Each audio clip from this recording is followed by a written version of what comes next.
मुखे ते ताम्बूलं नयनयुगले कज्जलकला ललाटे काश्मीरं विलसति गले मौक्तिकलता स्फुरत् काञ्ची शाटी पृथुकटितटे हाटकमयी भजामि त्वां गौरीं नगपति किशोरीमविरतम्।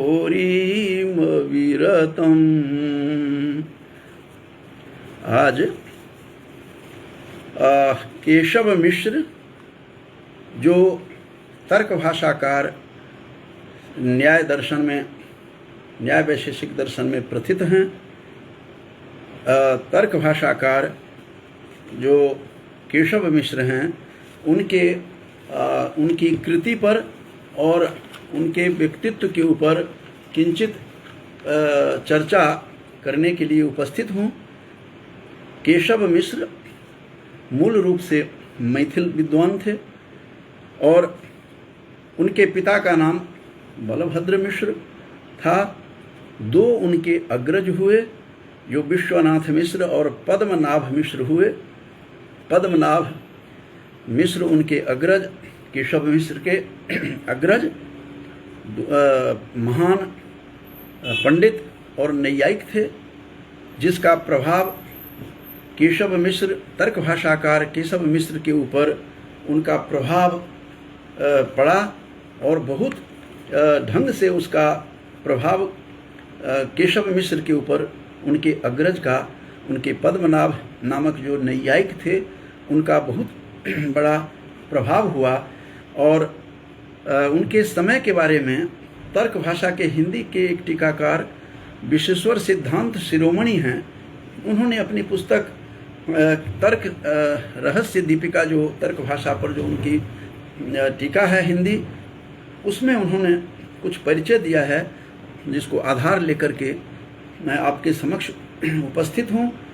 उनका कथन है कि 1275 में के ईस्वी के लगभग केशव मिश्र का काल माना जा सकता है और वर्धमानोपाध्याय एक नैयायिक हुए हैं जो नव्य न्याय के प्रवर्तक गंगेश के पुत्र थे, गंगेशोपाध्याय के जो मैथिल थे। इनके समकालीन वर्धमानोपाध्याय जो थे, गंगेश के पुत्र वर्धमानोपाध्याय के समकालीन उनके दोनों भाई थे केशव मिश्र के। और इस प्रकार से पता चलता है कि पद्मनाभ जो नैयायिक थे उनका भी उनकी प्रशस्त पाद जो भाष्य है वैशेषिक दर्शन पर, इस प्रशस्त पाद पर उदयन की किरणावली टीका है और किरणावली पर पद्मनाभ की टीका किरणावली प्रकाश है और वर्धमानोपाध्याय के भी किरणावली प्रकाश लिखी हुई पुस्तक मिलती है। और पद्मनाभ से पूर्व वर्धमानोपाध्याय ने लिखी थी, जिसके कारण से समकालीन थे दोनों। इसकी हमें अनुभूति होती है कि ये दोनों समकालीन थे। और जो पद्मनाभ जो अग्रज थे केशव मिश्र के तर्कभाषाकार केशव मिश्र के पद्मनाभ, ये जो नैयायिक थे, उनका कार्यकाल उनके समकालीनता के आधार पर उनके समय का ज्ञात होता है, अवगत होता है कि वो आखिर थे क्या। एक और चीज़ यहीं पर स्पष्ट कर देना परम आवश्यक है कि रिसर्च स्कॉलर्स को ज़्यादातर इनको भ्रांतियाँ होती रहती है। आखिर ये तीनों केशव मिश्र तीनों अलग अलग जो हमें बिखरे हुए दिखाई देते हैं, तो तर्क भाषाकार केशव मिश्र आखिर कौन हैं? तो इस भ्रांति को दूर करने के लिए मैथिलत्रय हमें दर्शन होते हैं। 3 मैथिल ब्राह्मण और तीनों केशव मिश्र के नाम से हैं। इसके कारण से विशेष रूप से विद्वानों में और शोधकर्ताओं में, गवेषकों में, रिसर्च स्कॉलर्स में भ्रांति स्वाभाविक फैलती हुई हमें दिखाई देती है। उसको निर्भ्रांत करने के लिए ये केशव मिश्र एक तो अलंकार शेखर के रचयिता हैं केशव मिश्र, और अलंकार शास्त्र का यह ग्रंथ है केशव का। और दूसरे जो तर्क भाषाकार जो हैं केशव मिश्र, वो तर्क भाषाकार अलग हैं, और एक संख्या परिमाणकार केशव मिश्र भी हैं जो तर्क भाषाकार केशव मिश्र से सर्वथा पृथक हैं, वो भी दार्शनिक हैं। एक अलंकार शास्त्र के केशव मिश्र अलंकार शेखर के प्रणेता हैं, दूसरे तर्क भाषाकार के केशव मिश्र हैं, और एक संख्या परिमाण के वाले जो केशव हैं केशव मिश्र, वो पृथक हैं, वो अलग हैं। और संख्या परिमाण कार जो केशव मिश्र हैं वे विश्वधर के पुत्र और गदाधर के, या गादू जिसको कहते थे, गादू के ये पौत्र के रूप में संख्या परिमाण वाले जो केशव मिश्र हैं वो ऐसे हैं। उनका परिचय कहा जाता है कि पक्षधर मिश्र जो बहुत बड़े स्कॉलर रहे हैं और नव्य न्याय के पंडित रहे हैं, जिन्होंने अपने पिता का बदला हंस भट्ट से जाकर के अपने देश से बाहर पूना में उन्होंने उनसे बदला लिया और फिर आकर के लौटे थे। जिनका घर कहते हैं माना जाता है, जिनका गांव जो जमसम है पंडोल के पास, उस जमसम के रहने वाले थे। और ये उस पक्षधर मिश्र जो पक्षधर मिश्र थे वो संख्याकार केशव मिश्र के पितामह जो थे उनके चचेरे भाई के रूप में माने जाते हैं। तो अस्तु यह निश्चित हो जाता है कि ये जो केशव मिश्र जो केशव मिश्र त्रय जो दिखाई देते हैं, मैथिल त्रय, मैथिल तीन के रूप में हमारे समक्ष जो आते हैं, वो तीनों अलग अलग हैं। और यह जो ग्रंथ है तर्क भाषा, इसका संक्षिप्त परिचय मात्र देने के लिए आया हूँ। और ये तीनों केशव मिश्र से तीनों अलग अलग हैं, ये भी बताना मेरा आज का उद्देश्य है। ये जो केशव मिश्र का जो तर्क भाषा जो यह ग्रंथ है वह प्रकरण ग्रंथ के रूप में माना जाता है, और इसमें न्याय की चर्चा है, और इसमें वैशेषिक दर्शन की थोड़ी सी चर्चा है। तो इस दृष्टि से इसे हम प्रकरण ग्रंथ कहते हैं। प्रकरण ग्रंथ की परिभाषा हमें बहुत खूबसूरत परिभाषा पाराशर उप पुराण के अध्याय 28 के 21वां जो श्लोक है उसमें बहुत सुंदर ढंग से प्रतिपादित किया गया है, और कहा गया है कि प्रकरण ग्रंथ आखिर क्या है। प्रकरण का मतलब है कि किसी भी शास्त्र के एक भाग को लेकर जो वर्णन होता है और दूसरे शास्त्र भी उसके अंदर होते हैं, तो एक भाग ऐसे को हम प्रकरण ग्रंथ कहते हैं, जिसकी परिभाषा हमें पाराशर जो उप पुराण है उसके 28वें अध्याय के 21वें श्लोक में है कि शास्त्रैक देश संबद्धम शास्त्र कार्यांतरे स्थितम आहुः प्रकरणं नाम ग्रंथ भेदम विपश्चितः। ये स्पष्ट करता है कि आखिर यह कौन सा किस प्रकार का यह ग्रंथ है। प्रकरण ग्रंथ इसे क्यों कहा जाता है? चूँकि न्याय का अधिक भाग है, न्याय प्रधान है, वैशेषिक की भी चर्चा है, और जो इसमें न्याय के जो 16 पदार्थ हैं इसका विशद वर्णन है इसमें।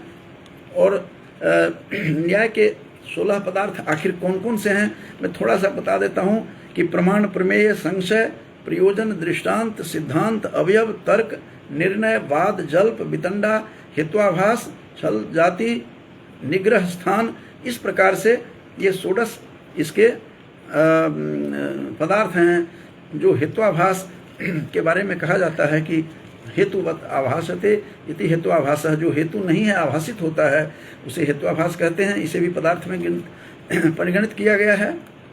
और मिथिला में नवानी मधुबनी के बहुत बड़े स्कॉलर थे, और वो अपने संस्कृत विद्यालय खोल करके मुफ्त शिक्षा दिया करते थे बच्चा झा, और बड़े बड़े विद्वानों को बुला करके हेत्वाभास निकालते थे ग्रंथ का, और फिर ग्रंथ का प्रणयन करते थे। इस प्रकार से हेत्वाभास के बारे में थोड़ी सी सब चर्चा कर दी। वैशेषिक दर्शन के 7 पदार्थ हैं, इसके 16 हैं। न्याय के वैशेषिक के हैं द्रव्य, गुण, कर्म, सामान्य, विशेष, समवाय और अभाव। लेकिन इनको यहाँ अर्थ के रूप में यहाँ पर इसका यह प्रयुक्त हुआ है, और यह बात स्पष्ट कर देना जरूरी था। तो इस तरह से ये जो यह ग्रंथ जो है तर्क भाषा केशव मिश्र का, इसके प्रतिपाद्य बहुत बढ़िया परिभाषा दी हुई है। यह न्याय दर्शन का आधार स्तंभ है, आधार ग्रंथ है। यह इसी के आधार पर ये छोटी छोटी परिभाषाएं दी गई है कि आखिर प्रमा क्या है। तो कहा जाता है यथार्थानुभवः प्रमा। प्रमा वही है ज्ञान जो यथार्थ अनुभव हो किसी चीज़ का, और फिर प्रमा है यथार्थ अनुभवः प्रमा, और प्रमाकरणम प्रमाणम, प्रमा का जो साधन है, करण है, उसे प्रमाण कहते हैं इसके लक्षण बताते हुए। और उसी तरह से कहते हैं कि साहचर्य नियम को व्याप्ति कहते हैं। साहचर्य नियमों व्याप्ति ही, जैसे where is smoke there is fire, यत्र यत्र धूमः तत्र तत्र बह्निः, जहाँ जहाँ धुआं होगा वहाँ आग होगी। तो ये साहचर्य जो नियम है, जहाँ धुआं होगा वहाँ आग होगी, इस तरह का प्रकार का साहचर्य जो नियम है उसे व्याप्ति कहते हैं। और इस प्रकार से इसका वर्णन है। 16 पदार्थ जो हैं इसके निःश्रेयस प्राप्ति करना ही इसका उद्देश्य है। और यह न्याय के प्रमुख धारा में है, और वैशेषिक का भी थोड़ा सा लिया गया है, इसीलिए इसका नाम प्रकरण रखा गया। और लिंग किसको कहते हैं? कहते हैं लीनम, ये दार्शनिक उसमें है, लीनम अर्थम गमयति इति लिंगम। और प्रथम जो हमें अग्नि की पहचान होती है, ऐसी ऐसी बातों की चर्चा हुई है, जो थोड़ा सा प्रतिपाद्य विषय की चर्चा कर रहा हूँ, मैं ज़्यादा उलझा नहीं रहा हूँ। तो कहते हैं कि प्रथम ज्ञान जो है अग्नि का, where is smoke there is fire की जो बात है, जहाँ जहाँ अग्नि है वहाँ आग भी होगी, यत्र यत्र धूमः तत्र तत्र बह्निः, जो बात दर्शन में कहा जाता है, वह प्रथम दर्शन लोगों को मानस में होता है, रसोई में। वो रसोई आज का नहीं जो गैस का सिस्टम में है।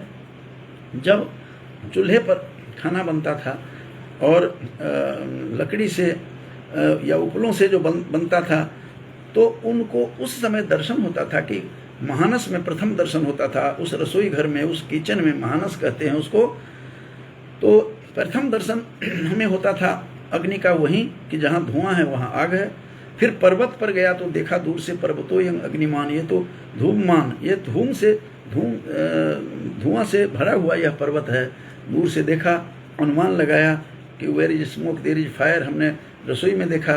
तो दूसरा ज्ञान पर्वत पर हुआ। फिर उसका तीसरा ज्ञान परामर्श करने से होता है। और परामर्श आखिर क्या है? तो उसकी परिभाषा दी गई है कि व्याप्ति विशिष्ट पक्ष धर्मता ज्ञानम परामर्श। वो परामर्श करते हैं कि प्रथम बार हमने देखा महानस में कि where is smoke there is fire, जहाँ धुआं है वहाँ अग्नि है। दूसरा हमने पर्वत पर जाकर के देखा, यह पर्वत पर धुआं है, धुआं से भरा हुआ है। तो तृतीय ज्ञान परामर्श के माध्यम से हमें ज्ञान होता है कि क्या सही है, क्या गलत है, यथार्थ अनुभव जो है क्या है, यथार्थ वो प्रमा आखिर क्या है, इस चीज़ का फिर हमें बोध होता है, इस चीज़ का हमें ज्ञान होता है। तो इस प्रकार से ये सारा का सारा इसमें जो वर्ण विषय है, इस वर्ण विषय में यह वर्णित है।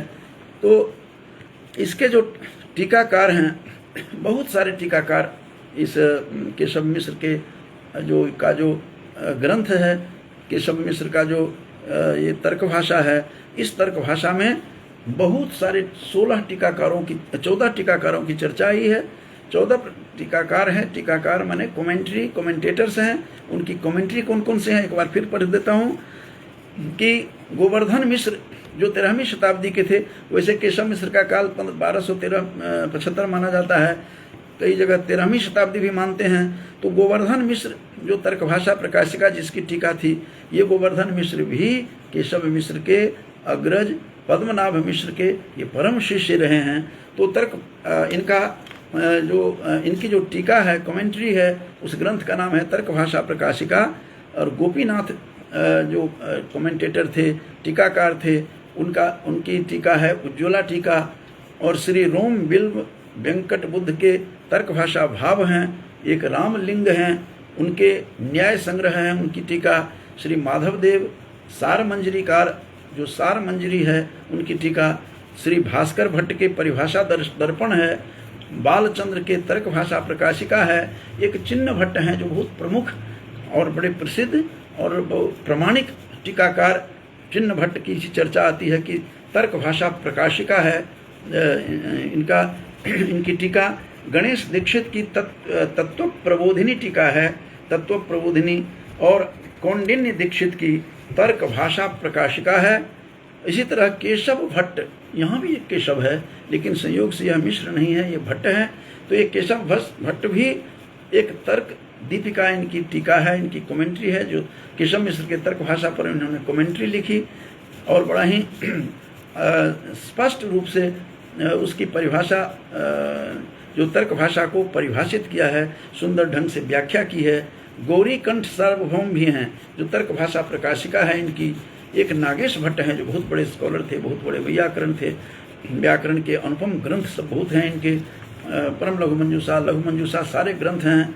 इन्होंने कई चीज़ों को व्याकरण दर्शन के विवादों को सुलझाया है कि आखिर भर्तृहरि ने 3 ही वाणी की चर्चा क्यों की है, परा परस्यंती मध्यमा वैखरी में केवल त्रय्यावाचः परम पदम कहकर क्यों कहा है। तो वहाँ उन्होंने स्पष्ट किया है कि परावाणी में जो है शब्दार्थ का जो अर्थावगमन नहीं होता है वहाँ इन सब का, इसीलिए इनको परिगणित नहीं किया गया है। परायांग नेति परा में नहीं होती है, इसीलिए इसकी चर्चा नहीं की। ये नागेश भट्ट यदि नहीं होते तो व्याकरण दर्शन अधूरा सा रहता, व्याकरण दर्शन की व्याख्या नहीं हो पाती। इतने बड़े व्याख्याकार नागेश थे। नागेश भट्ट को नागोजी भट्ट भी कहते हैं। ये इनकी भी इस पर टीका है, बहुत बड़े ग्रंथकार थे, काफ़ी सारे कुछ ग्रंथ लिखे। और युक्ति मुक्तावली भी इनकी नागेश भट्ट की टीका है। विश्वकर्मा न्याय प्रदीप भी ये 14वीं टीका है। तो 14 टीकाएं प्रकाश में जब आई तो एक शोर मचा, एक हंगामा हुआ और इसकी प्रतिष्ठा बढ़ती चली गई। केशव मिश्र के ये तर्क भाषा ग्रंथ जो है, यह छोटी पुस्तक है, बहुत महत्वपूर्ण है। इसमें इसके पूरा का पूरा न्याय दर्शन का आधार है, आधार स्तंभ है। और इस टीका में बहुत सारी इस पुस्तक में के आधार पर हम न्याय दर्शन को, वैशेषिक को समझ पाते हैं। चूँकि गौतम जो थे, गौतम का जो सूत्र है, ये न्याय दर्शन के प्रणेता प्रारंभ उन्होंने किया था, जो मिथिला के थे। जो गौतम जो थे अहिल्या के वो पति भी थे, जिन 5 कन्याओं में अहिल्या भी परिगणित हैं, जो विशुद्ध हैं। और उनके पुत्र, इनके गौतम के पुत्र जो थे वो मिथिला में राजा जनक के पुरोहित थे, शतानंद। तो ऐसे उद्भट विद्वान जिन्होंने शुरू आरंभ किया न्याय सूत्र का, और वहीं से सारा का सारा आधार बना। और तर्क भाषा तो केवल प्रारंभ करने के लिए, जानने के लिए, न्याय में प्रवेश करने के लिए, सरल रूप से, सरलता से इस समझने के लिए यह अनुपम ग्रंथ है। और एक अन्नम भट्ट का एक जो तर्क संग्रह भी है। तो ये जो पुस्तक हैं, ये दोनों पुस्तक न्याय दर्शन को समझने के लिए आधार स्तंभ का काम करता है, हाउस लाइट का काम करता है। ये केशव मिश्र का परिभाषा, जो तर्क भाषा है, वह अत्यंत महत्वपूर्ण है। तो छोटी सी यही जानकारी देने के लिए आज मैं उपस्थित हुआ कि यह कितना महत्वपूर्ण ग्रंथ है। 1215वीं शताब्दी या 13वीं शताब्दी इसे कह सकते हैं। उस समय के ये केशव मिश्र विद्वान है। इन्हीं के साथ समाप्त करने से पहले काफ़ी लोग जुड़े हुए हैं, जिसमें दिनेश झा जी भी जुड़े हुए हैं, शिव झा जी जुड़े हुए हैं। उन सबको साधुवाद देते हुए अपनी वाणी को विराम देता हूँ। जय तु सुर भारत।